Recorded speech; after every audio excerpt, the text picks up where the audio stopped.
নমস্কার, ঘরকন্যা ডায়েরির আরেকটি নতুন পর্বে সকলকে স্বাগত জানাচ্ছি। সকালবেলা বিভিন্ন রকম সবজি একসাথে রান্না করবো। তার কড়াইয়ে তেল দিয়ে গরম করে পাঁচফোড়ন দিয়েছি, তারপরে কাঁচকলাটা ভেজে নিচ্ছি। এবারে দিয়ে দেবো আলু।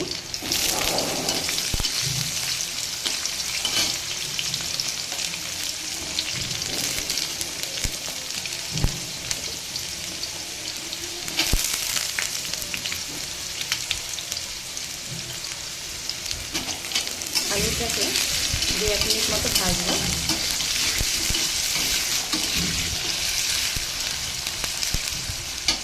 আর এইদিকে আমি বরবটি দিয়ে নিয়েছি, আর এইদিকে আছে মিষ্টি কুমড়া, এখন আমি কেটে নিয়েছি। এই দিয়ে একটা সবজি করব, নিরামিষ সবজি, ঝাল এবং মশলা ছাড়া। যারা যারা ঝাল মশলা খেতে পারেন না, যাদের প্রবলেম হয়েছিল, তারা এইভাবে করে খাবে, ভালো লাগে। আলুটাকে একটু ভেজে নেব। দেখুন, আলুটাকে ভাজার পরে আমি দিয়েছি মিষ্টি কুমড়া। মিষ্টি কুমড়োটাকেও প্রায় 2 মিনিট মতো ভেজে নেব।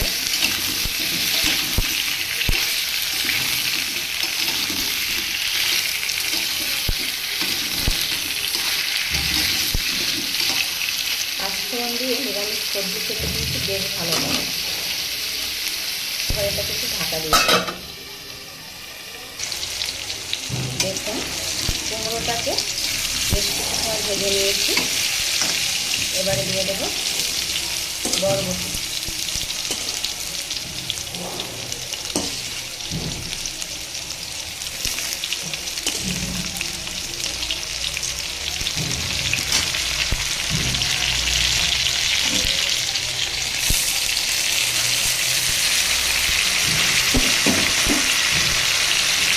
দেখুন কত ভালো লাগছে দেখতে কালারটা, বরবটি কুমড়ো একসাথে।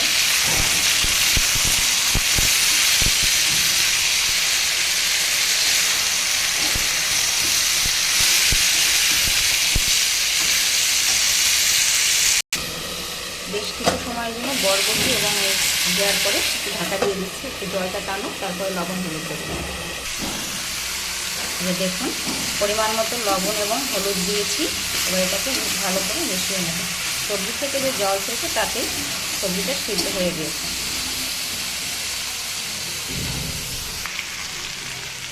দেখুন, সবজিটা নাড়তে নাড়তে কিন্তু মাখো মাখো হয়ে গিয়েছে।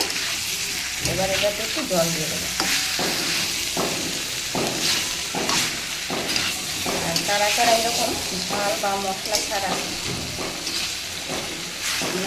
নিরামিষ সবজি খেতে পছন্দ করেন, অবশ্যই কমেন্ট করে জানাবেন। দেখুন, সবজিটাতে কিন্তু আমি জল দিয়ে দিয়েছি।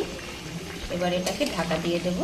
সব কিছুই দেওয়া হয়ে গেছে, এখন শুধু একটু ফুটবে, তারপরে একটু সিদ্ধ হবে, তারপরে নামিয়ে নেব। সিদ্ধ হয়ে গেছে, আর একটু থাকবে।